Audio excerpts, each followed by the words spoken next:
en esta obra conjunta de Asclepi y de PPI, un proyecto de Asclepi, a David Brenes, un antiguo alumno de la escuela, de los alumnos buenos y brillantes y todo eso. A lo mejor igual no notas, pero ya que cuando acabas la carrera, ya al cabo del tiempo da un poco igual. La cosa es ser un buen profesional. Y con creces. Sigues motivando igual a la gente. Bueno, no sé, a ver si las notas no importan, pasas unos años, ya esto da igual. Muy bien. Hay que llegar al 5, acordaos. Y lo importante no es la nota, lo importante son los conocimientos y el saber hacer. Bueno, pues nada, que Brenes lleva, también conocido como Brenes, lleva mucho tiempo. Bueno, ¿cuánto tiempo ya? No tanto. Más, 15. ¿El qué? ¿Trabajando? Sí, 20 años ya. Llevo casi 20. 20 años no falta... de profesional, le gusta mucho el desarrollo de software, entiende mucho el desarrollo de software, y ahora que ha tenido el tema ese de la inteligencia artificial, del que hemos hablado en clase por temas de otro estilo, después, de intelectual y demás, cómo nos puede ayudar o no, o hasta qué punto, o bueno, ha estado reflexionando un poco sobre cómo se puede utilizar o en qué condiciones se puede utilizar la inteligencia artificial para ayudar al desarrollo de software. Así que, a ver cuáles son mis conclusiones. Maravillosas. Vale, bueno, muchas gracias a la escuela por invitarme. Me hace pila de ilusión dar una charla aquí. Vale, vamos a empezar. El título de la charla es un guiño que me imagino que se lo pillarán la gente más mayor del lugar. Ese de ahí de la derecha es Clipo, era un asistente de escritura de documentos que tenía el Microsoft Word, pues seguramente en una época en la que muchos de vosotros no habíais nacido, y que funcionaba fatal, básicamente. Entonces, a cualquier cosa que te pones a escribir te decía, parece que quieres escribir una carta. Nunca querías escribir una carta, pero nadie ha escrito una carta. Bueno, no sé, yo no escribía cartas, pero bueno. Y siempre te decía lo mismo. Y lo que era que si le dabas que sí, te ponía como unas plantillas de cartas. Era muy inteligente de aquella. Y la idea un poco de la charla es, más bien el subtítulo, lo de arriba es un poco la coña. Es un poco de reflexiones sobre todo el tema de inteligencia artificial generativa y cómo nos afecta a nuestro oficio, porque llevamos ya tiempo viendo cómo puede afectar a otros oficios y de repente nos ha tocado también al nuestro, que parece que siempre estamos ahí como un poco protegidos. Y no siempre es así. A ver si funciona esto. Vale, bueno, ya ha hecho Darío la presentación, así que nada, voy a seguir. Publicidad obligatoria de empresa, trabajo para The Cocktail, que de hecho todo lo de esta charla está un poco en el contexto de, no, un poco no, está totalmente en el contexto profesional de The Cocktail, que somos parte de WPP, que es una de estas grandes empresas que nadie conoce, pero en realidad está por todas partes y tiene muchas otras empresas y controla casi todo.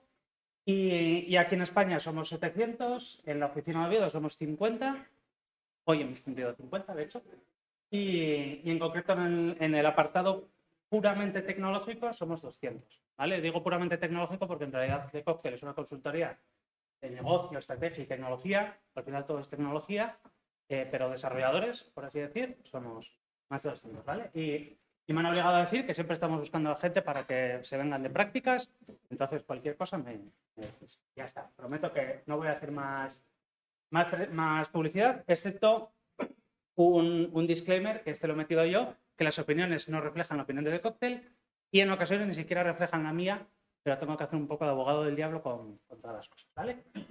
Vale, entonces, lo primero, ¿de qué no va esta charla? Porque cuando te dicen que vas a dar una charla sobre inteligencia artificial generativa y desarrollo, te puede parecer que vas a dar charla sobre qué es la inteligencia artificial, ¿vale? No, esto no es una charla de qué es la inteligencia artificial, seguramente porque mucha gente de esta facultad puede dar una charla de qué es la inteligencia artificial mucho mejor que yo, ¿vale? Me he leído artículos, me he leído tal, pero no soy capaz de dar una charla sobre fundamentos básicos de la disciplina de inteligencia artificial, ni mucho menos. Pero sí que he estado mirando un poquillo y viendo un poco cuál es la definición, lo voy a poner así porque es que si no lo voy a acabar viendo, un poco cuál es la definición de inteligencia artificial, ¿vale? De la disciplina de inteligencia artificial. Me ha gustado esta, que bueno, está sacada de un libro, parece que mítico, de texto sobre inteligencia artificial y demás. En realidad yo lo saqué de la Wikipedia, ¿vale? Si entras a la Wikipedia en inglés es el primer párrafo. Y dice que es el campo de la informática, de la computer science, que lo que hace es utilizar métodos de aprendizaje para que los ordenadores, las máquinas, puedan percibir su entorno y tomar decisiones en base a lo que perciben, ¿vale?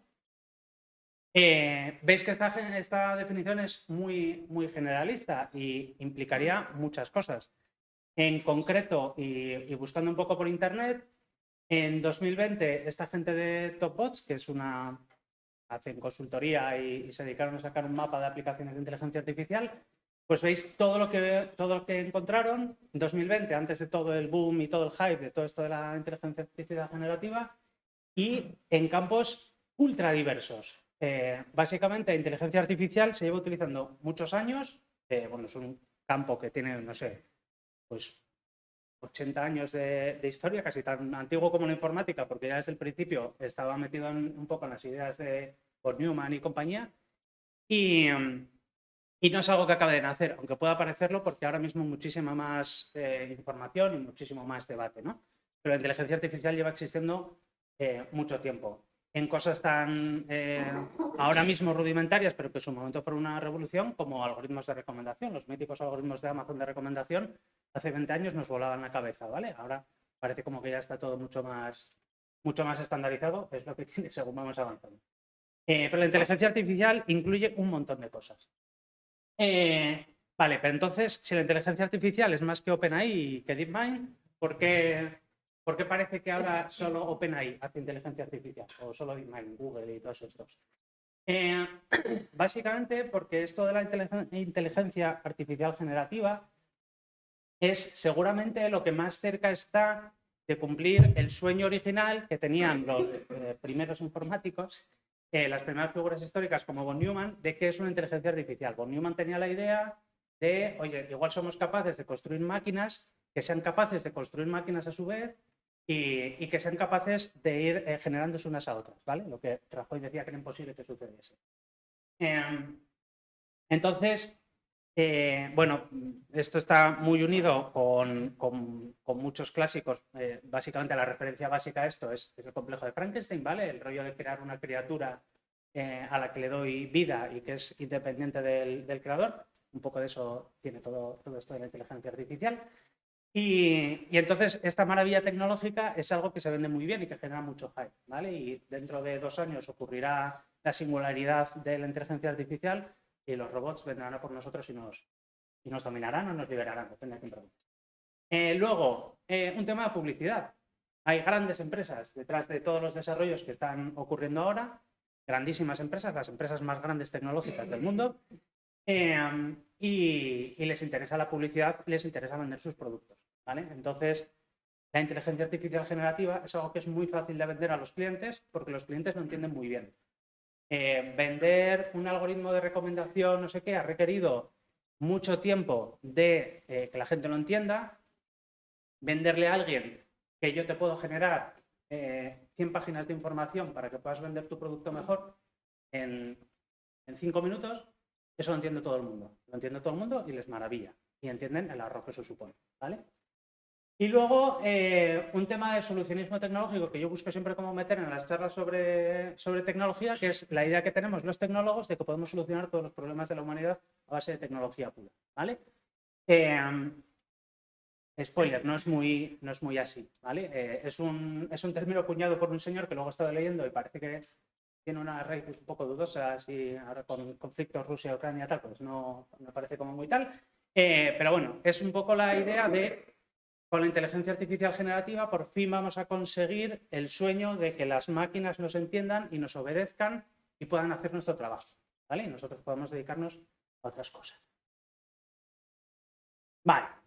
Otra charla que no voy a dar. ¿Cómo hacer que esto se programe solo? ¿Vale? Un tutorial sobre cómo utilizar la herramienta correspondiente, pues Copilot, la de Microsoft, por ejemplo, y cómo hacer que mis prácticas se generen solas a partir del enunciado que me da el profesor, etcétera, etcétera. Eso no lo voy a hacer en principio porque no sé hacerlo, ¿vale? Hay millones de tutoriales en YouTube, hay posts de blogs, hay tweets, hay TikToks, si es que en TikTok la gente hace algo más que bailar, vosotros sabréis. Todo ese tipo de cosas ya existen, ¿vale? Y para eso no necesitáis venir aquí a pasar un poco de calor en una sala a que os dé una charla. Toda esa gente lo habrá usado mejor que yo, o sea, más que yo, y lo sabrá utilizar mucho mejor. Así que tampoco os voy a dar un tutorial. Por Dios, interrumpidme, lanzad preguntas o tal, porque yo hablo muy rápido y me voy acelerando poco a poco, ¿vale? Luego, esta tampoco es una charla de la inteligencia artificial generativa como la llave a la salvación, ¿vale? Al paraíso, porque vamos a llegar a la utopía tecnológica. No es un rant anti-neoludita sobre que es estúpido resistirse al cambio tecnológico, etcétera, etcétera, ¿vale? En principio porque no lo creo. Pero sí que es verdad que tenemos que tener en cuenta pues, algunos de los aspectos de la inteligencia artificial en la sociedad actual, ¿vale? Y qué ventajas nos suponen la aparición de todas estas herramientas. En primer lugar, tenemos la parte de inevitabilidad del progreso, ¿vale? Yo me puedo enfadar con estas herramientas y pensar que no merecen la existencia, pero no va a servir de mucho porque yo soy un chico que está en Oviedo y al que nadie va a hacer caso, obviamente. Entonces el progreso va a venir, ¿vale? Podemos discutir si es progreso, podemos discutir si es evitable o no es evitable. Pero el progreso está ahí y tenemos que conocer las herramientas que van a formar parte de nuestra vida profesional, ¿vale? Esto entiendo que en vosotros pues no estará tanto, en perfiles con más seniority, edad y experiencia, este tipo de resistencias a los cambios de las herramientas que tienes para trabajar es muy habitual, ¿vale? Yo cuando estaba en la carrera con vosotros, los IDEs, los entornos de desarrollo integrados, había gente que los veía como muy mal, porque es una herramienta que tú en realidad luego en el lugar de trabajo no vas a tener porque te van a hacer programar en línea de órdenes y no vas a aprender a programar de verdad, ¿vale? O cuando yo salí de la carrera, en mi primer trabajo vino un chico que era un programador de C y me dijo que yo no programaba porque yo no controlaba la memoria ni los punteros ni nada por el estilo. Y dije, vale, ok. Bueno, pues ese tipo de resistencias es normal en la gente mayor. En vosotros entiendo que quizá no tanto. Luego hay otra cosa, que es que la inteligencia artificial es la gran esperanza del capitalismo y prometo intentar no nombrar capitalismo muchas veces más para que no os penséis que esta es una charla política, ¿vale? Pero vivimos en el capitalismo. El capitalismo se basa en que cada vez hay que crecer más, ¿vale? Es la métrica de éxito no es ganar mucho, es ganar más. Y para eso llega un momento en que tenemos que conseguir delegar aquellas tareas que son más simples, entre comillas, para que algo más barato se encargue de hacerlas, ¿vale? Eso ocurre en la carrera profesional de una persona cualquiera y ocurre en las carreras de las empresas. Entonces, la inteligencia artificial se presenta como un medio de que las empresas puedan delegar ese tipo de tareas a algo más automatizado con la esperanza de poder conseguir más mercado de trabajo, ¿vale? La democratización de la creatividad. Esto es algo muy polémico para la gente creativa, pero básicamente es que estas herramientas te permiten acceder a un nivel básico de creatividad que tú quizá no controles, ¿vale? Con este tipo de herramientas te puedes generar una ilustración chunga para poner en un PPT en el que no necesitas una ilustración profesional de verdad, ¿vale? Bueno, ahora no, porque yo lo intenté hacer, pero resulta que ahora DALL-E es de pago y entonces yo no lo estoy pagando.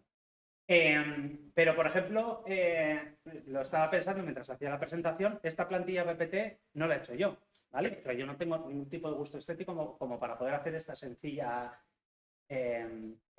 layout. Esto lo ha hecho pues alguien encantador de diseño de la empresa de The Cocktail, que ha hecho una plantilla general, que es la que yo utilizo para hacer presentaciones y parecer que tengo algún tipo de gusto gráfico, pero no lo tengo. También nos ayuda en esto de la democratización de la creatividad. Hoy estuve hablando con un chico que se estuvo enfrentando a un problema en un proyecto de un lenguaje que no conocía y lo que conseguía hacer con este tipo de herramientas es, oye, yo sí que conozco otro lenguaje. Entonces yo puedo hablar desde un lenguaje y que el cacharrito, en este caso Copilot, sea capaz de decirme cómo se haría en el otro lenguaje. Y entre los dos más o menos nos podemos entender, ¿vale? No necesito conocer, pues yo en mi caso, hace que no toco Java, ¿cuántos años? Pues seguramente desde que salí de la carrera. No necesito conocer Java para poder hacer cosas medianamente básicas de Java. Obviamente, si yo soy el responsable de un proyecto Java, voy a estar en un problema porque necesito a alguien que sepa un poco más. Pero para tocar ciertas cosas puede venirme incluso bien. Y luego, hablando con gente menos técnica, que sí que utiliza ese tipo de herramientas para cosas un poco más creativas, iba a decir, preparar charlas y cosas así, he visto que hay gente que lo utiliza como complemento del diálogo interno. O sea, yo y creo que la gente creativa que se dedica a crear cosas, vosotros sois creativos, ¿vale? Cuando programáis, etcétera, estáis creando cosas, hacemos un poco de diálogo interno y nos preguntamos cuál puede ser la mejor opción para hacer cierta cosa, etcétera.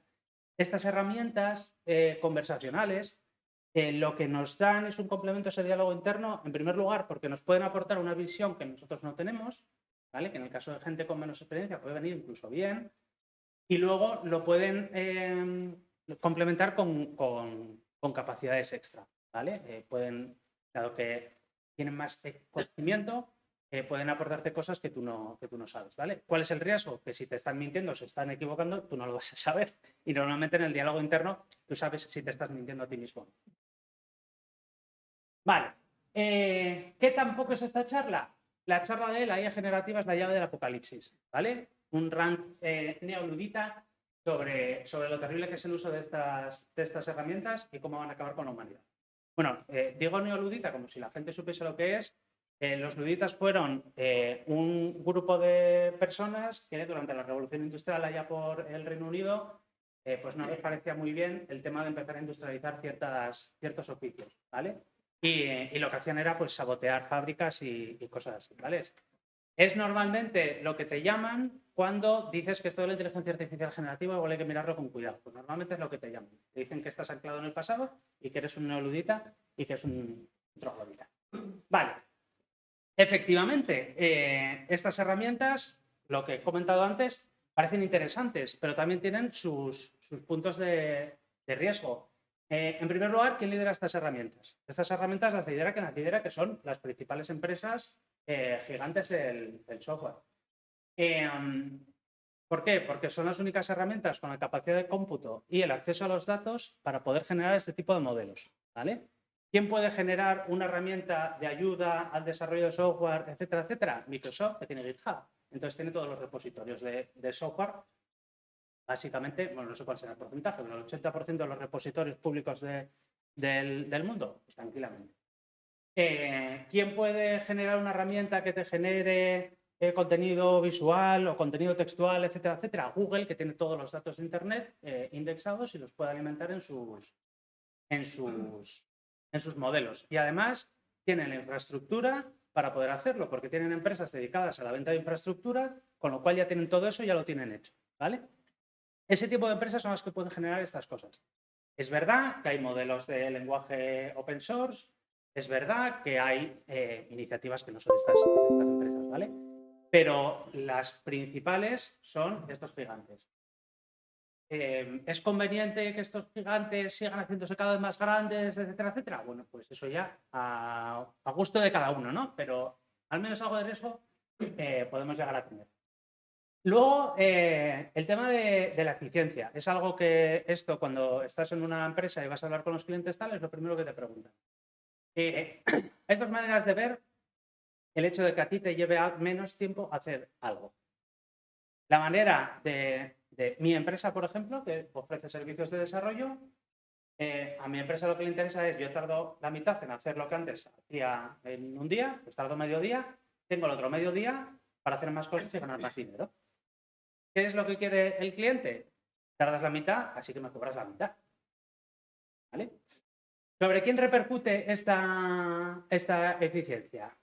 Bueno, pues es algo que tenemos que vigilar y que como profesionales es algo que nos tiene que preocupar, ¿vale? Luego, aspectos legales, éticos y profesionales. Me encanta que esto esté enmarcado también en Aslepi. Vale, estas IAs utilizan contenido generados por decenas de miles, cientos de miles, millones de personas. En muchos casos es contenido que ya estaba ahí, que la gente había utilizado un servicio gratuito, entonces puedes decir que el servicio gratuito normalmente en realidad ya les estás pagando, etcétera, etcétera. Pero es legal utilizar todo ese conocimiento que se ha generado sin permiso. En el desarrollo de software hay licencias de software, las licencias de software se llevan utilizando toda la vida.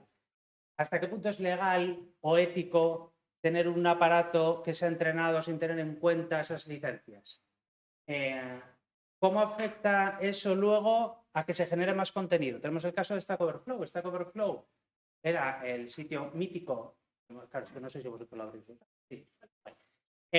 Sitio mítico de respuestas a preguntas sobre desarrollo, que ahora se encuentran problemas porque la gente ya no va a preguntar allí. La gente va a preguntar a las herramientas de ayuda, a ChatGPT, etcétera, etcétera. ¿De dónde han conseguido ChatGPT, etcétera, etcétera, el conocimiento que les están aportando? De Stack Overflow. Entonces, ¿cómo se va a realimentar eso? ¿Cómo afecta a la generación de más contenido? Si empezamos a tener contenido que en Stack Overflow ya no está, ¿se va a empezar a tener respuestas de peor calidad o van a empezar a desaparecer respuestas? ¿Qué pasa? No sabemos cómo se comportan estos modelos así. Y si no se genera más contenido, ¿qué va a pasar? ¿Nos vamos a estancar con el conocimiento que tenemos? El conocimiento, entonces volveremos a utilizar Stack Overflow y luego volverá otro ciclo en el que Stack Overflow ya hará falta. Bueno, pues ese tipo de cosas son cosas que no sabemos y son cosas que deberían preocuparnos como profesionales del desarrollo de software. Y luego, el tema de la aceleración del aprendizaje, que yo esto lo he visto bastante poco porque normalmente a quien veo hablar de estos temas es a gente que ya sabe, ¿vale? Pero a mí es algo que me preocupa bastante. El aprendizaje se produce cuando te enfrentas a problemas, la cagas y luego lo solucionas, ¿vale? Eso es así. Hemos tenido problemas, yo he tenido problemas profesionales por romper cosas, todas las del mundo. Ahora sé cómo tengo que hacer las cosas porque he hecho cosas en el pasado que no han funcionado bien, ¿vale? Hombre, tienes que tener un límite, no te despidan esas cosas, pero es un poco como aprendemos. Entonces, ¿qué pasa si nos saltamos saltos en el aprendizaje? ¿Qué pasa si haces el código como te dice Copilot que lo hagas, pero no sabes por qué tienes que hacerlo así? No sabes qué pasaría si modificas esta otra cosa. Entonces, a mí algo que me escama, sobre todo para perfiles que estáis saliendo de la carrera, es hasta qué punto ese aprendizaje es sólido o hasta qué punto vais a tener una carencia del conocimiento por no tener la oportunidad de cagarla, básicamente. ¿Vale? Todas esas son preguntas que son bastante complicadas, pero que tenemos que tener en cuenta a la hora de evaluar estas herramientas. Luego, otra cosa que nos hace esta charla es una charla de publicidad. ¿Vale? Mucho contenido de Internet, básicamente es publicidad encubierta. Hay varios tipos de publicidad encubierta. Directamente, product placement. O sea, estas son charlas que directamente nos intentan vender un producto, ¿vale? De alguna manera. Normalmente las dan la gente que patrocina, o que da estos servicios, ¿vale? Podéis mirar en Coursera y un curso para manejar Copilot. ¿Quién lo da? Microsoft. Podéis mirar en YouTube, hay un montón de contenido sobre cómo utilizar Copilot o cómo utilizar herramientas de Google. ¿Las da? Pues normalmente las da la gente que lo ha desarrollado, Microsoft o Google. ¿Por qué? Porque ellos son los primeros que lo hacen, entonces es lógico que sean los primeros en darlo. Pero por otra parte, en esas charlas no te van a hacer un análisis demasiado crítico de su propia herramienta, ¿vale? Porque eso ellos lo tienen que vender. Esto es muy gracioso porque básicamente las charlas que dan, más allá de los youtubers y estas cosas, las charlas que dan a los clientes, básicamente es, pues eso, puedes desarrollar lo mismo con la mitad de esfuerzo, ¿vale? Eso Microsoft lo va diciendo. Podemos analizar cómo nos hace sentir eso. Luego, publicidad comunitaria. Estos son charlas que se generan más bien desde la comunidad, pueden parecer más honestas, menos con una intención directa de venta, ¿no? Pero al final, las comunidades lo que buscan es mantenerse, generar una masa crítica y mantenerse, ¿vale? Esto pasa pues con inteligencia artificial, pero ha pasado con todos los lenguajes durante toda la historia de la informática. Esto genera guerras de religión, hiperespecialización, hypes, etc. Y bueno, pues son charlas que están bien, pero que pueden tener un nivel de honestidad un poco regular, ¿vale? Porque normalmente es gente muy fan de lo suyo y la gente muy fan de lo suyo habla bien de lo suyo, porque son fans. Y luego están las charlas de marca personal. Son charlas de gente que dentro de las comunidades adquieren una posición muy interesante, muy elevada, vamos a decir, y que básicamente les gusta, les conviene mantener esa marca personal. Si yo soy uno de los desarrolladores de cierto framework de programación al que yo he dedicado muchos años de mi vida profesional, Lo que me interesa es decir que mi framework es la manera de trabajar en el futuro, ¿vale? Tengo que vender un poco mi libro.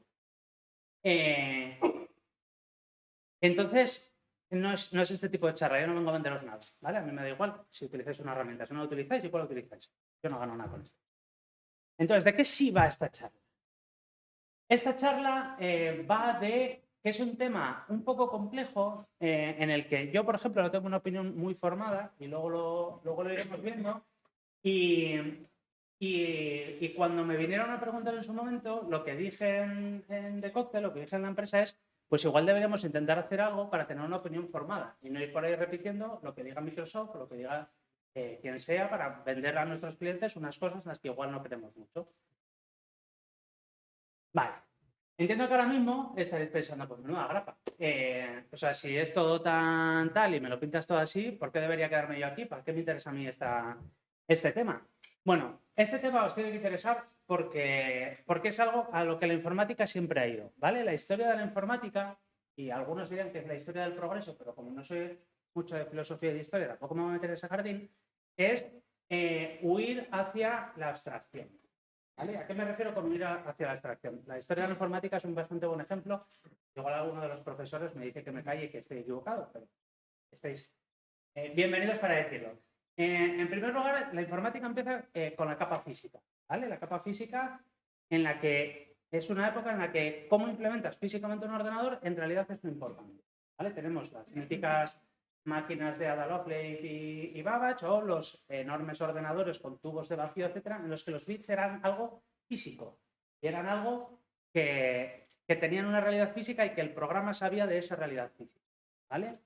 Cuando pasa el tiempo, empiezan a aparecer las ideas de abstracción lógica, empiezan a aparecer las ideas de von Neumann y compañía, con la mítica ALU y todo esto, que me imagino que seguiréis estudiando, en el que no importa tanto la realidad física como la naturaleza lógica del tratamiento de la información. Empezamos a hablar de registros, de operaciones matemáticas entre tal, ¿vale? Ese tipo de abstracción lógica. Ahí nace el lenguaje máquina, que en principio no necesita conocer cuál es la realidad física subyacente al ordenador, ¿vale? Estamos empezando a hablar ya de ordenadores un poco más en abstracto, y eso nos permite olvidarnos de la capa física, esa complejidad ya se la comerá alguien, porque esa complejidad tiene que seguir ahí, ¿vale? Y bueno, el desarrollo físico de la computación sigue ahí, pero a mí como desarrollador no me importa. Entonces me puedo olvidar de eso y puedo pasar a problemas más importantes, ¿vale? Pasamos luego a la aparición de los lenguajes de alto nivel. Sobre el lenguaje máquina empezamos a construir lenguajes de alto nivel que me permiten olvidarme de movimientos de registros, de almacenamiento de no sé qué y tal, eso me da igual, y me empiezo a preocupar por una lógica más humana, una lógica más, no sé si es aristotélica, esto lo puse ahí mientras escribía, creo que sí, pero ya hace mucho tiempo de aquello y ya se me pasó. Entonces te empiezas a centrar en una lógica de negocio y en los flujos del programa. Te has olvidado totalmente de la capa física, pero es que incluso te empiezas a olvidar de la capa lógica más básica del ordenador, ¿vale? Cuando programas, no piensas en la ALU, no piensas en esto va a suponer una operación de no sé qué o una operación de no sé qué más. Te olvidas de todo eso, ¿vale? Todo eso está abstraído. De nuevo, menos cosas en las que pensar, más cosas que puedes hacer en el tiempo que tienes para programar. De nuevo, esto es una trampa. Alguien tiene que hacer eso. O sea, alguien tiene que estar haciendo el mantenimiento de este tipo de lenguajes y la creación de este tipo de lenguajes, ¿vale? Pero nosotros podemos olvidarnos de ello. Entonces, el siguiente paso natural es el lenguaje natural. El siguiente paso natural es, vale, yo tengo que poder hablarle al ordenador y el ordenador es el que tiene que decidir cuál es esa lógica aristotélica, etcétera, o cuál es la organización de clases, o cuál es todo eso que lo haga el ordenador. Yo lo que quiero decir al ordenador es lo que tiene que hacer, ¿vale? Eso es lo que están proponiendo las inteligencias artificiales generativas. Es el sueño dorado de la informática, en realidad es no programar. Es un spoiler de la carrera. El sueño dorado de la informática es tener que trabajar lo menos posible. Vale, pero esto no es nuevo. O sea, esto lleva el rollo del año que viene, dejamos de programar. A mí me lo contaban ya en la carrera. Esto lleva pasando mucho tiempo. ¿Y cómo lleva pasando mucho tiempo? Lleva pasando mucho tiempo básicamente empezamos con generadores de código, ¿vale? Yo cuando estaba en la carrera, en algunas asignaturas, se utilizaban Rational Rows, era, o una movida así. Bueno, un programa para plantear el modelo de datos de tus aplicaciones y que él te generase el código, ¿vale? Eso es algo que parece, bueno, Rational Rows parece como muy viejo, pero en realidad se sigue utilizando y se sigue utilizando mucho. Ahora mismo, los programas de diseño, los programas que utilizan los diseñadores, Figma, que es así como más moderno y famoso, te genera código. Te genera código para que metas directamente en tu aplicación. Sigue habiendo programas de UML que te traducen lo que has metido, te lo traducen a código.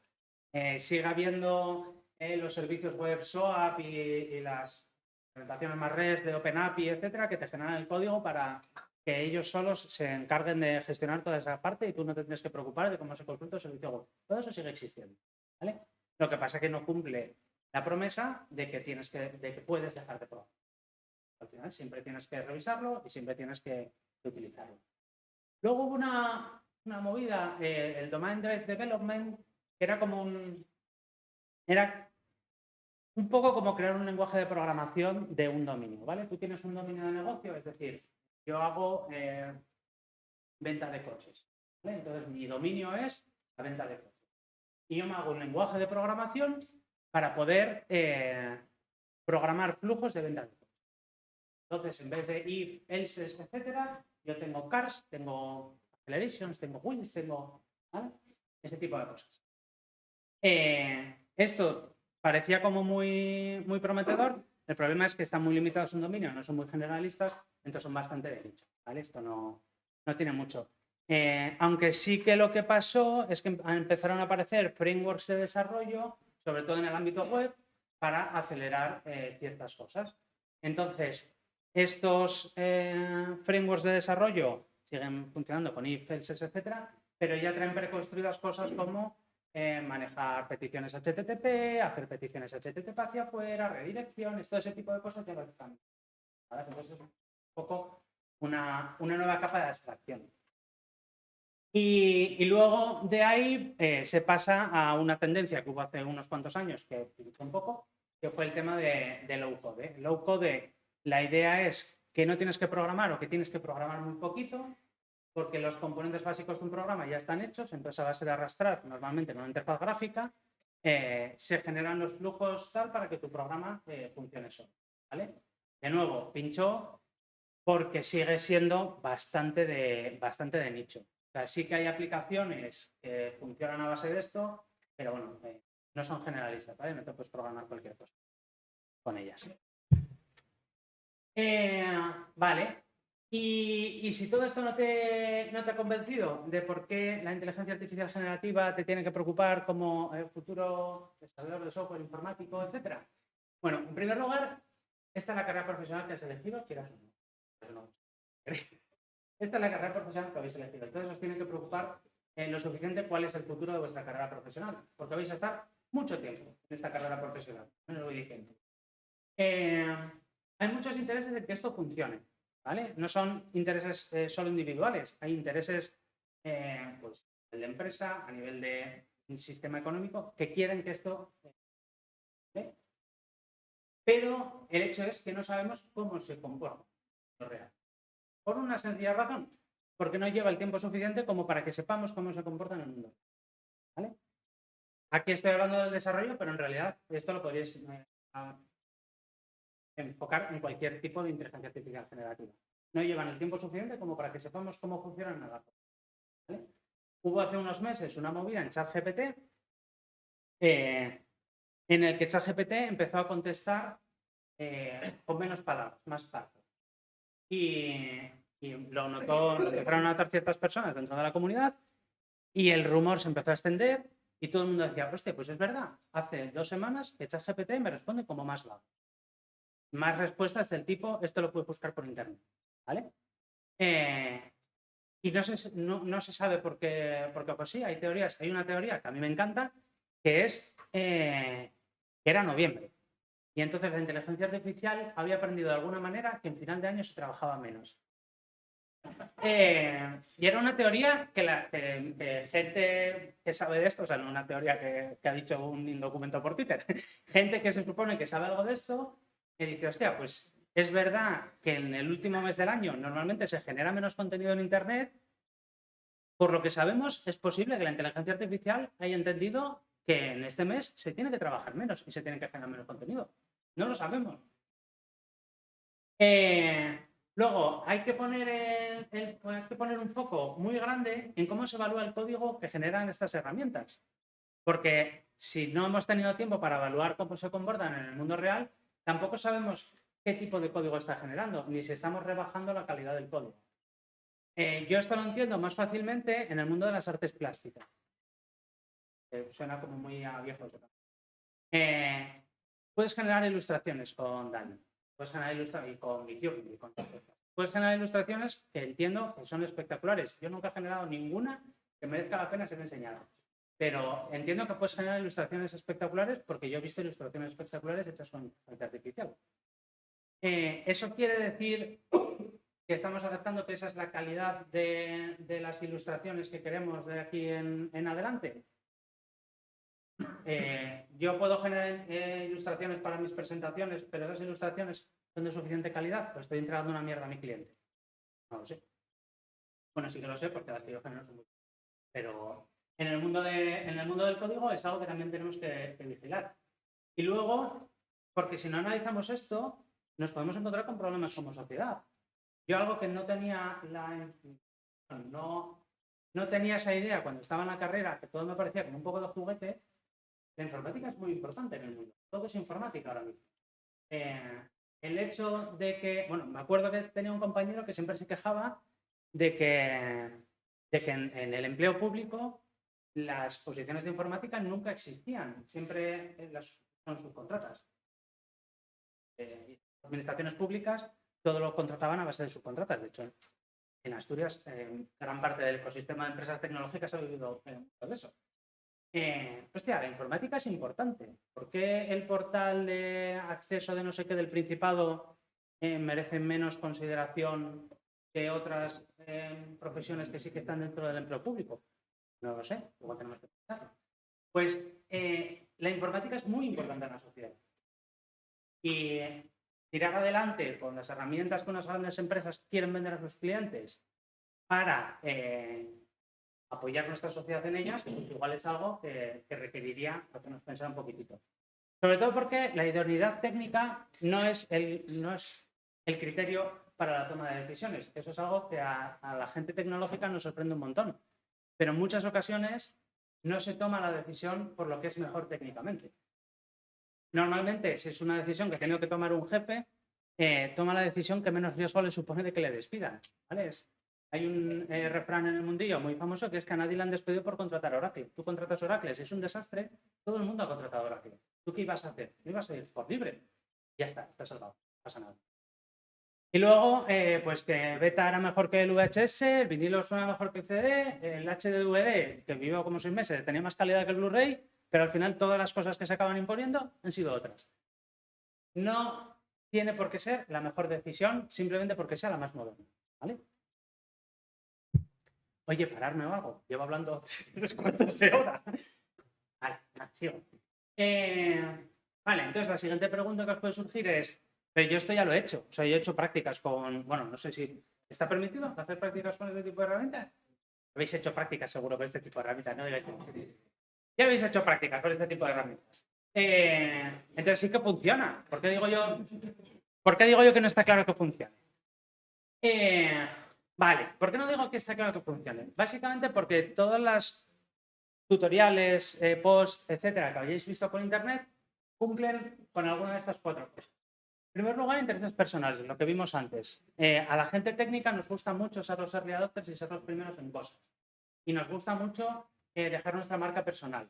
¿Vale? Yo quiero ser reconocido como alguien muy relevante en el mundo tecnológico, entonces tengo que empezar a escribir rápido sobre los contenidos. En el mejor de los casos, no me está pagando nadie directamente por generarlos. Simplemente los genero yo para tener relevancia. ¿Vale? Luego, el alcance es acotado. Por la naturaleza de estos contenidos, es normal que el alcance sea acotado. ¿Qué quiero decir que el alcance sea acotado? Normalmente son escenarios muy sencillos de desarrollo. El otro día vi un vídeo en el que alguien desarrollaba una web con el estilo de uno de los últimos juegos de Super Mario, como en 2 minutos. Iba diciendo, y ahora genérame un no sé qué con estrellas, y ahora que se mueva no sé qué, y va generando el CSS.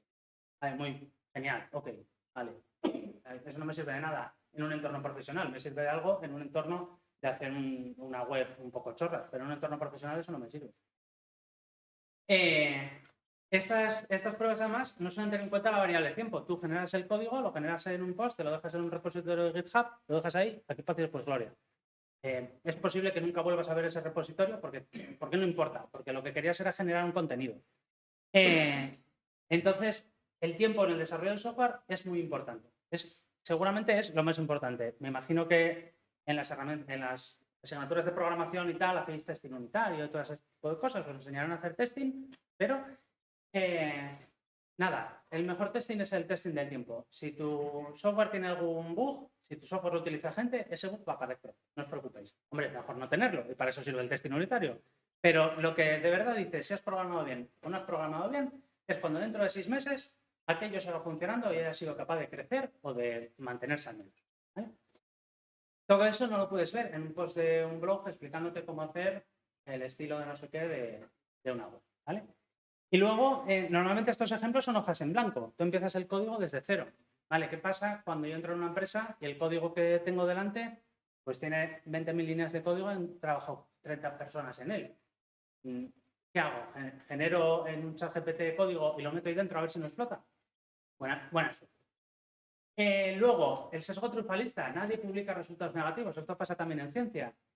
Normalmente a la gente no le gusta publicar un post de mira, me he puesto a generar una web y la verdad es que no me ha salido. ¿Vale? Más que nada porque la primera respuesta será porque no sabes usarlo. ¿Vale? Entonces aparecerá otro contenido respondiendo. En este tipo de contenidos siempre prevalece la necesidad de dar una imagen positiva, tanto de la tecnología que estás tal porque te gusta, como de ti mismo. Lógico.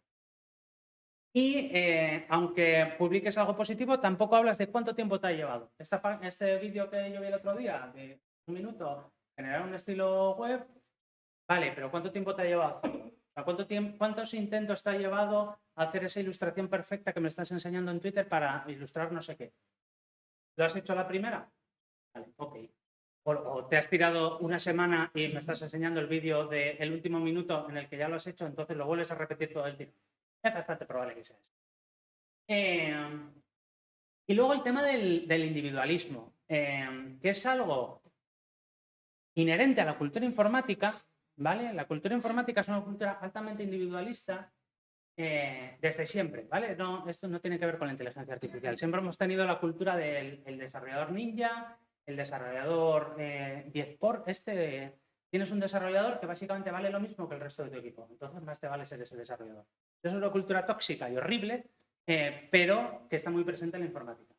La inteligencia artificial básicamente va a ir un paso más con eso, ¿vale? Porque al final es una herramienta para ti, para que tú seas capaz de ser no ya el desarrollador 10 por, sino el desarrollador 100 por. Y el que no sea capaz de utilizar una inteligencia artificial o no quiera utilizarla, o no tenga dinero para utilizarla, o lo que sea, pues mira, ese que se pudra. Tú vas adelante. Vale.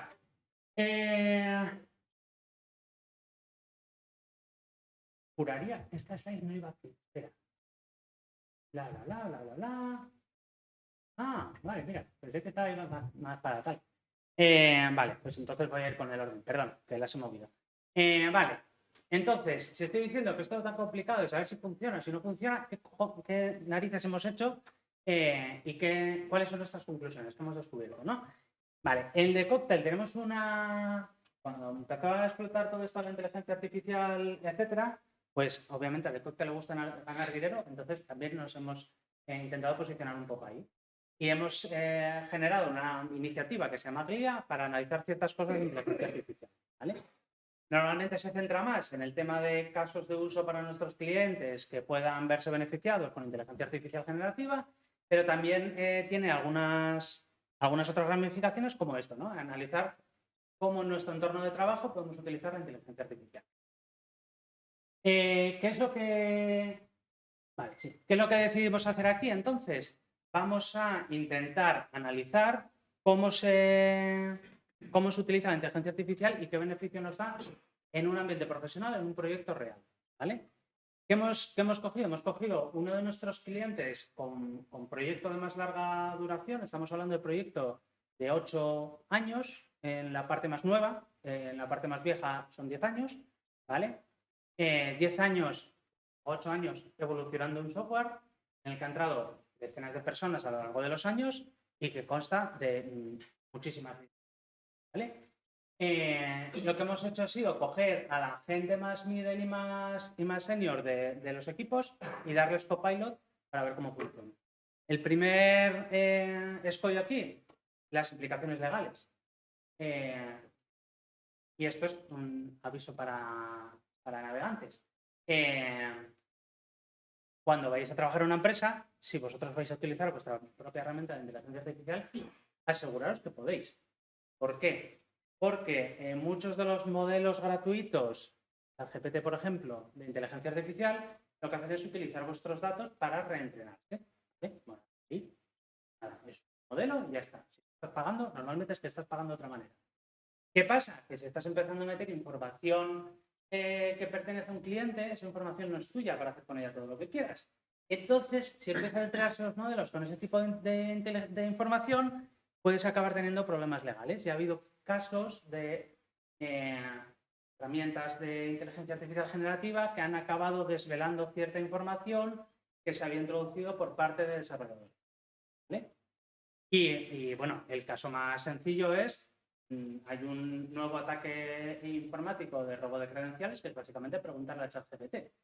Le preguntas a ChatGPT por ejemplos de código para poner Google Maps en tu web, lo más normal es que acabes con la key de alguien de Google Maps que estaba en un repositorio, lo han dejado en el repositorio y el modelo lo ha aprendido y te lo ha puesto, o alguien que ha preguntado, etcétera, etcétera. Ese tipo de cosas pasan. Y es uno de los warnings de, ojo, esto de la inteligencia artificial está muy bien, pero tiene sus consecuencias legales. ¿Vale? Entonces, primero limpiamos todo eso. Hay maneras, ¿vale? O sea, en la parte en concreto de Microsoft y de Copilot hay maneras de evitar que lo que tú metas vaya a entrenar modelos públicos, etcétera, etcétera. Básicamente porque ellos mismos tienen que dar esas garantías a sus clientes. Luego involucramos a todas las tecnologías que tenemos en el proyecto, que son 5 en concreto. Generamos un grupo de trabajo para que la gente pudiera compartir experiencias, ir aprendiendo unos de otros y tener feedback.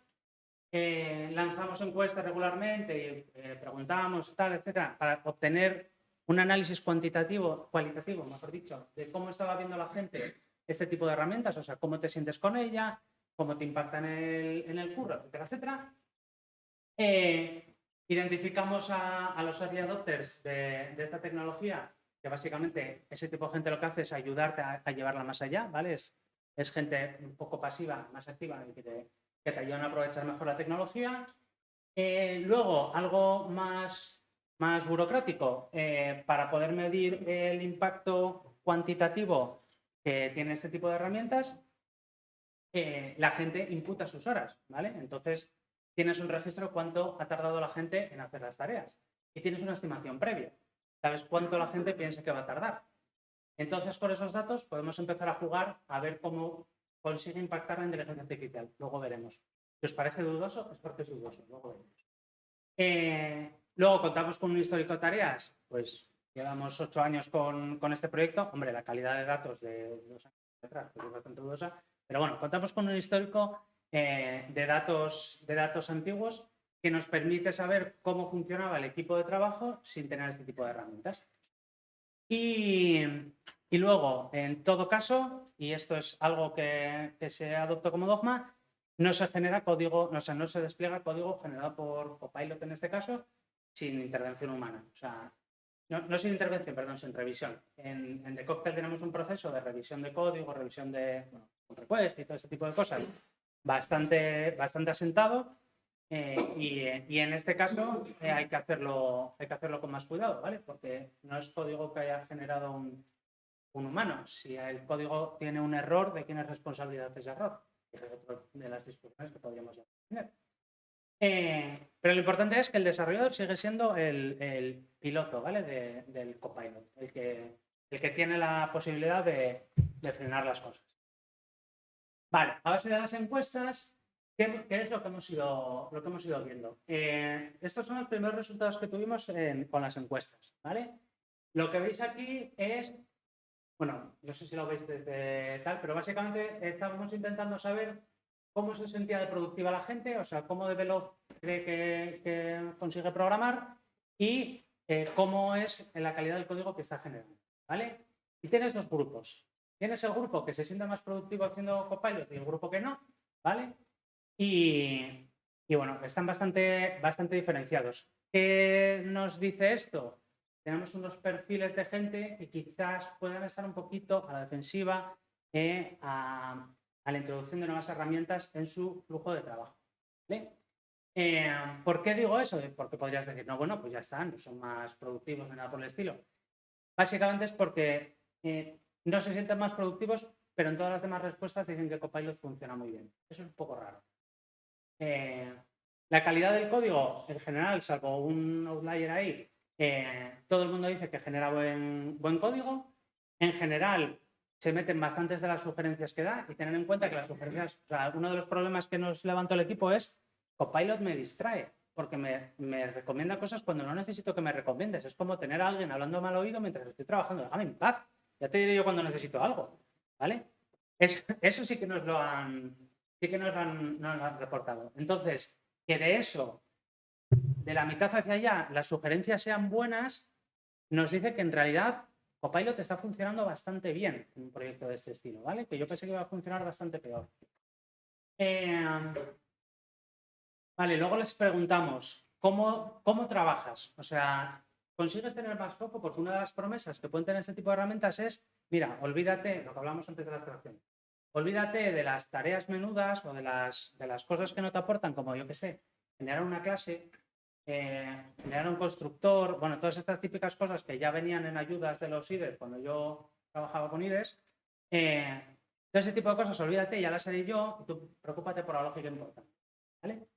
Entonces, ¿es verdad eso? O sea, ¿podéis trabajar con más foco? ¿Tienes más tiempo de calidad para pensar en lo que tienes que construir, el código repetitivo que lo haga otro? En general, las respuestas son bastante positivas. La gente siente que está como más centrado en las tareas que tiene que hacer, incluso aquellos que decían que Copilot no les hacía más productivos. Y en general pueden dedicarse a más trabajo de pensar y a menos código repetitivo, que sobre todo a la gente más senior, etcétera, pues ya le cansa un poquito, ¿vale? ¿Qué pasa? Que a los perfiles más juniors este trabajo repetitivo, este código repetitivo, en realidad para ellos sí que es valioso, porque estáis aprendiendo a hacerlo. ¿Hasta qué punto que ya no lo tengáis que hacer os quita un escalón en el aprendizaje? Y luego, mayor velocidad. La gente reporta más velocidad cuando está programando y en general que Copilot les aporta cosas. ¿Veis que cuando se habla de te sientes más productivo, crees que te aporta, etcétera, sí que parecen estar un poco más polarizadas las opiniones, ¿no? O sea, cuando te aporta algo utilizar Copilot, no tanto, un 3 de 10. ¿Genera código bueno? Sí, eso sí, un 7 de 10. Ok. Vale, entonces, un poco de conclusiones que sacamos aquí. La primera es que Copilot lograba entender razonablemente bien el código de los proyectos, cosa que a mí me sorprendió. ¿Vale? Es mucho código, muy antiguo, en algunas tecnologías que hoy diríamos que están bastante de moda, incluso, y sin embargo lo entiende bastante bien. Pero las inteligencias artificiales generativas tienen lo que se llaman alucinaciones, es decir, que se inventan las cosas. Entonces hay veces que se inventan métodos que estaría muy bien que existiesen, pero no existen. Vale, pues si tengo mi clase coche, pues él puede pensar que existe el método acelerar, pero es que no existe el método acelerar porque nunca lo he necesitado. ¿Por qué me estás diciendo que sí? Luego, como ha aprendido código de muchísimos repositorios y sobre todo repositorios que siguen buenas prácticas, etcétera, los repositorios de software libre, otra cosa no, porque buenas prácticas tienen un montón, pues el código que genera cumple con buenas prácticas de desarrollo, siempre le puedes pedir más buenas prácticas de desarrollo, ¿vale? Siempre puedes decir, oye, pero ahora pon foco especial en el rendimiento, me interesa el rendimiento, cosas así, tú lo puedes hacer. Y en general se adapta bastante bien. Y la otra cosa mala es que distrae. Distrae porque cuando te empieza a recomendar cosas, tienes que evaluar esas cosas. Entonces, el tiempo de no desarrollarlas no es que lo inviertas al 100% en evaluar si lo que te dice es bueno o no, pero sí que es verdad que resulta un poco cargante. ¿Vale? En equipos de perfiles diversos, ¿vale? No diversidad, lo que podríamos entender por diversidad, sino gente más senior, gente más fidel, distintas tecnologías, etc. Los seniors consideran que se descargan de tareas repetitivas que ya no les aportan nada, porque ya saben hacerla y no necesitan volver a hacerla. Pero los menos seniors sí que identifican una oportunidad de pegarse aprendiendo ciertas cosas. ¿Vale? Y luego, tecnologías más obsoletas, en proyectos largos, pues toda la parte de JavaScript, etcétera, pues igual sigues utilizando frameworks que ya no se utilizan tanto. Toda esa parte se ve afectada porque el código que te genera en ocasiones es demasiado moderno. Entonces te está dando cosas que es como ya, ojalá pudiera utilizar eso, pero no puedo utilizar eso. Y luego, para las distintas tareas que hay en un proyecto, igual esta es la parte más interesante, donde mejor funcionas en tareas que puedes separar del hecho de que llevas 10 años aprendiendo. ¿No tengo batería? Gracias. No, tengo la mochila por ahí. Vale. No, voy a enchufar porque si no sé cómo. Podéis aprovechar para hacerlo. Al menos los profesores que sabéis lo que es esto. Me voy a hacer una pregunta. Está relacionada con temas de análisis. Hablaste de lo de subir código o contenido de la empresa a estas herramientas, cuidadín que igual puede aparecer en otros sitios. El contenido que genera, ¿cómo sabes tú que es un contenido original y que no está sujeto a los derechos de la propiedad intelectual porque te ha clavado código que ha escrito otra persona X tiempo? Lo primero, no es contenido original. Estas inteligencias artificiales generativas no hacen nada original. No, decía original en el sentido de la ley de propiedad intelectual, que es que no sea, digamos, evidente y que pudiera estar sujeto a registrarlo y tú explotar ese código como propiedad intelectual. Pues es una de las principales preocupaciones y por las que algunos clientes prohíben el uso de este tipo de herramientas. Porque empresas, a ver, se hace la web a yo que sé quién, pues, da un poco igual. Pero empresas del IBEX 35 no les hace mucha gracia estar expuestos a que de repente alguien diga, oye, no sé, que este fichero de CSS que tienes en tu web, que es público, porque el código que no es público, pues dice más o menos, pero este código que es público te parece sospechosamente a este código que es mío. Es algo a lo que no se quieren exponer. Es peliagudo, vamos a decir. Y los fabricantes de este tipo de herramientas están trabajando en ello, básicamente a base de excepciones. Los repositorios más famosos que tengan una licencia y que no permitan este tipo de tal, antes o después acabarán cayéndose de ese tipo de herramientas. ¿Cómo va a funcionar entonces luego este tipo de herramientas? No lo sé. Stack Overflow en su momento tuvo líos. Bueno, Stack Overflow la intentó comprar Microsoft unas 200 veces aproximadamente. Ahora ya sabemos por qué. Porque igual me interesaba tener este tipo de repositorio de información. Pero es un tema legal importante. Bueno, de momento era perfecto. Tierra de Pero momento, que acabará resolviendo. Es curioso, bueno, es lo mismo, ¿no? Un poco lo que hablaba antes de la experiencia, a medida que la vas cagando, vas aprendiendo cosas. Yo cuando empezamos esta iniciativa en The Cocktail, que la intenté liderar yo un poco, ni me planteé el tema del aspecto legal. Y de repente alguien del departamento legal llegó y dijo, ¿qué es esto, colega?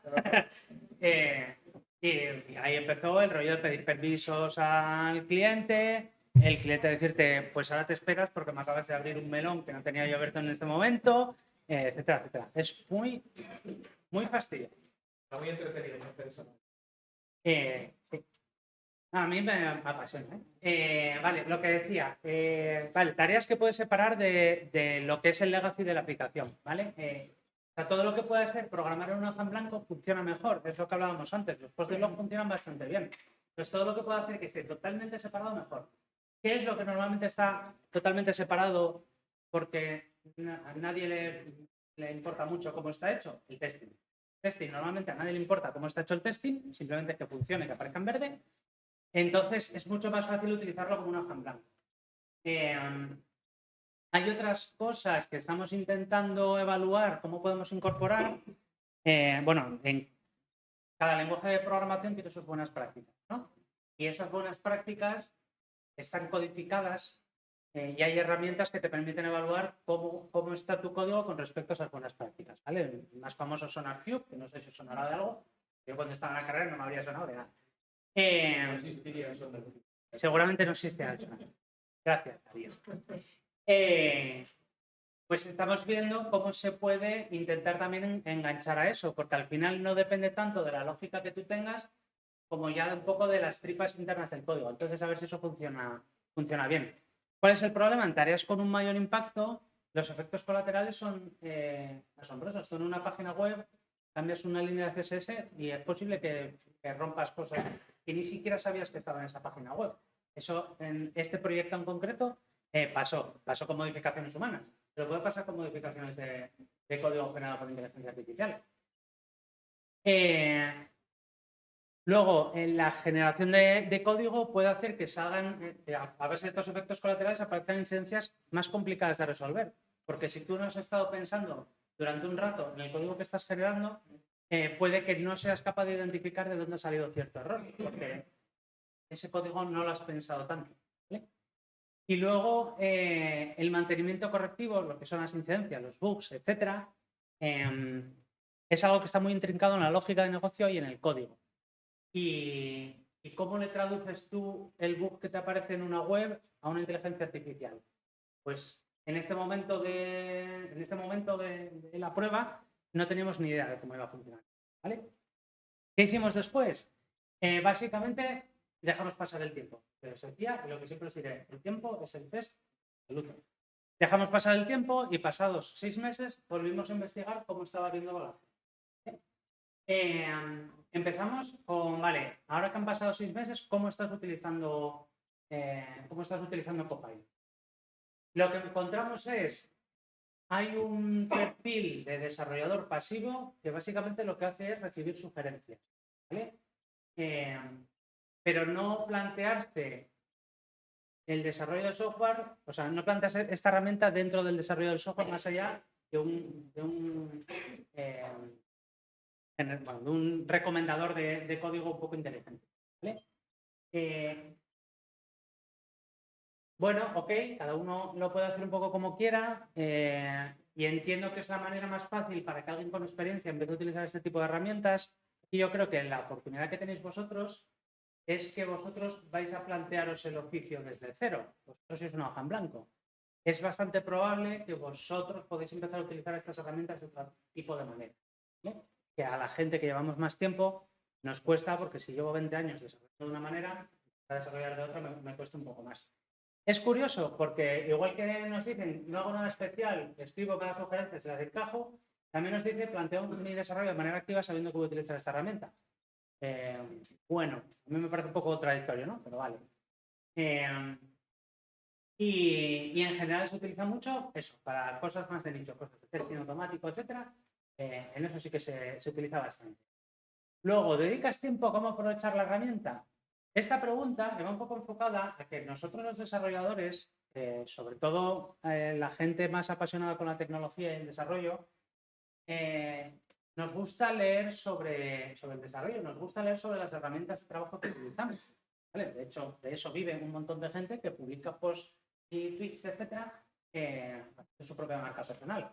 Sin embargo, en este caso, no identificamos un interés muy activo por parte de los perfiles seniors, ¿vale? Tenemos, o bien lo utilizo de manera básica y ya está, y no mucho más allá, o bien tenemos gente que si me cae un artículo en las manos lo leo, pero tampoco es algo que yo vaya buscando demasiado, ¿vale? Lo siguen viendo no como una herramienta central quizá, más como una herramienta accesoria. No me leo artículos sobre Visual Studio Code, así que no me leo artículos sobre inteligencia artificial generativa en el código.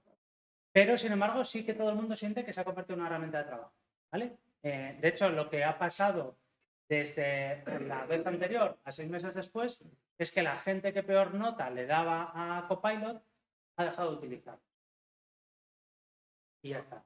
No vamos a obligar a nadie a utilizar una herramienta de trabajo, cada uno trabaja en The Cocktail como considera, pero sí que es verdad que los perfiles que estaban menos interesados han ido bajando su uso, ¿vale?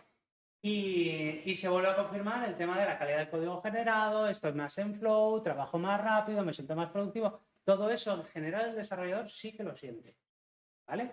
Y cree que Copilot es una herramienta que le interesa utilizar. Ahora bien, llegamos a la parte del mantenimiento. La parte del mantenimiento correctivo es algo muy importante en una aplicación que está viva. ¿Cómo ayuda la herramienta al mantenimiento correctivo? Pues aquí hay un problema que es que tú en un software detectar de dónde ha salido una incidencia es algo muy complicado. Puedes diagnosticar la incidencia y arreglarlo. Detectar en qué momento esa incidencia ha aparecido y a qué se debe esa incidencia en un software de verdad profesional es muy complicado. ¿Vale? En una herramienta, en unas prácticas, etcétera, puede ser más o menos sencillo decir, de aquí. Si te das cuenta en el momento que estás metiendo el bug, sí que lo puedes ver en el desarrollo habitual, pero si han pasado 2 meses, 10 personas más han metido código en esa base de código y se han desplegado pues 2 meses a 2 despliegues a la semana, 20 veces la aplicación, saber dónde ha salido una incidencia es básicamente imposible. Entonces, no hemos sido capaces de decir si Copilot ha metido o no muchas incidencias en producto. Lo que sí que somos capaces de decir es que Copilot no me ayuda cuando yo no soy capaz de que la inteligencia artificial me diga de dónde ha salido un bug o cuál es el bug que está ocurriendo. ¿Por qué? Porque no puedo llegar y decirle, oye, que me aparece una letra en rojo en la web. La inteligencia artificial no sabe qué hacer con eso. ¿Vale? Y en general tampoco nos ayuda a prevenir las incidencias que podemos meter en producción antes de que ocurran. ¿Vale? Lo dicho, mientras estoy programando, si la encuentro sí, pero es difícil que la inteligencia artificial te avise de estás a punto de cometer un error y estás a punto de meter una incidencia. Normalmente no suele pasar. ¿Y cómo se integra dentro del equipo? Otra de las preocupaciones que teníamos es, vale, Copilot genera código, cuando un mes después tengas que ponerte con ese código de nuevo, ¿alguien va a ser capaz de ponerse con ese código? ¿O el código va a ser lo suficientemente raro como para que sea mantenido? Vale, en ese caso no ha pasado, ¿vale? Sí que es verdad que nosotros tenemos todo el proceso de revisión de código, entonces todo pasa en un filtro humano que ayuda a prevenir este tipo de cosas, pero en general el código que genera Copilot es de buena calidad y no suele ser más complicado que el de cualquier otra persona que genera código. Vale, bueno, voy a pasar un poco porque en realidad esto lo he ido contando durante todos. Yo creo que de aquí lo he contado todo. Vale, nada. Simplemente enfatizar. El uso de este tipo de herramientas implica unas habilidades que nosotros, los desarrolladores de software, los informáticos, no solemos utilizar tanto, ¿vale? Nos preocupan nuestras herramientas, es lo que nos enseñan en la carrera. Básicamente, planteamos los desarrollos desde un punto de vista muy analítico, muy de estas son mis clases, estos son mis métodos, esto es lo que tengo que hacer, etc. El rollo de hacerlo tan dialogado y recibir tantas recomendaciones y tal es algo que a la gente le cuesta, ¿vale? Es posible que sea por lo que hablábamos antes, llevo 15 años trabajando así, me cuesta cambiar el flow, pero es algo que cuesta un poquito. Y que son habilidades que sinceramente ni siquiera tengo muy claro cómo se pueden enseñar en una carrera. Eso os lo dejo a vosotros. Vale, y a nivel cuantitativo, ¿qué? Porque en cuanto vas a un cliente a hacer una presentación de estas, lo primero que te preguntan es, vale, sí, bueno, ok. ¿Cuánto me va a ahorrar? ¿Cuánto me supone de ahorro? Y aunque los datos cualitativos muestran cosas muy buenas, gente más en flow, gente más que genera código de calidad, etcétera, etcétera, todo eso, en realidad vas a los datos que tenemos y no ves nada significativo, ¿vale? Y lo que ves no sabes si se lo puedes atribuir a Copilot o no se lo puedes atribuir a Copilot. Básicamente, la ciencia es science is hard y sacar conclusiones de verdad es muy complicado. Entonces, ¿te ahorra tiempo tener Copilot? No lo sabemos. Intuimos que sí, porque la tendencia es que se ahorra algo de tiempo, pero se ahorra algo de tiempo porque las tareas que estás haciendo en realidad son más sencillas. Hubo gente que en las encuestas directamente nos decía, no, a mí me lleva lo mismo, lo que pasa es que hago más test. Bueno, eso es un criterio bastante válido de calidad del software. ¿Debería primar eso o debería decirle a ese chico, no, ahorra, o sea, acelera todo lo que puedas, olvídate de los tests y tira para... Pero, obviamente no debería decir. Entonces, a nivel cuantitativo, no tenemos ningún tipo de conclusiones de cómo va a ir esto, en realidad. Y nada, el futuro. ¿Cómo vemos el futuro? Bueno, cualquiera que os diga que sabe cómo va a ser el futuro miente, entonces voy a mentir un poco en esta slide.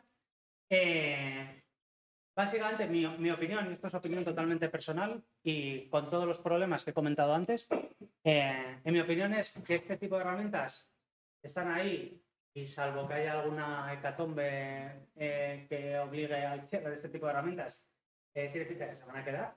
¿Vale?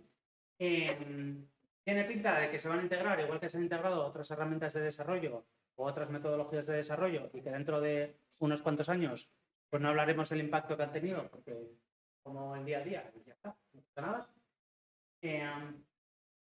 Es posible que haya que modificar la manera en que abordamos los desarrollos en algunos escenarios y que tengamos que empezar a pensar un poco más, de manera un poco más dialogada, mismos con la inteligencia artificial, para poder plantearnos este tipo de herramientas. Para mí hay que identificar estos nichos en los que nos pueden aportar cosas, ¿vale? El testing unitario es genial y es verdad que el testing unitario es una tarea que, excepto a los fanáticos del testing, no les suele gustar a la gente, ¿vale? El testing es aburrido.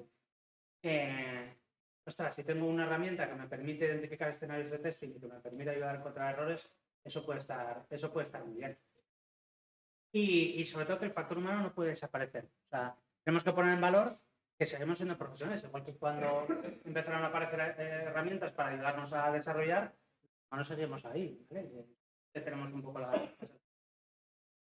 hay que pensar cómo encaja en nuestra metodología de trabajo y hay que pensar un poco cómo impacta en nuestro oficio, pero sobre todo, ten espíritu crítico con la tecnología que te cae en las manos. No caigas en el triunfalismo y no te dejes vender la moto por alguien que está vendiendo una herramienta, ¿vale? Sé cauto y ten cuidado. En general, para cualquier cosa de tecnología, la tecnología es muy dada al hype.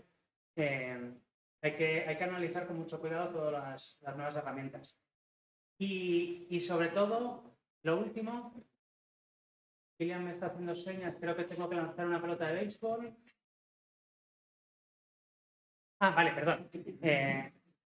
No me lo podías decir. Vale, y sobre todo, lo último ya, no caigáis en el individualismo del mundo del desarrollo del software. El desarrollo del software es un trabajo eminentemente en equipo. Tenéis que hablar con mucha gente y con mucha gente incluso no técnica, que es lo más complicado. Estas herramientas pueden hacer retroceder un poco en el sentido contrario y deberíamos intentar evitarlo, ¿vale? Y con eso ya está.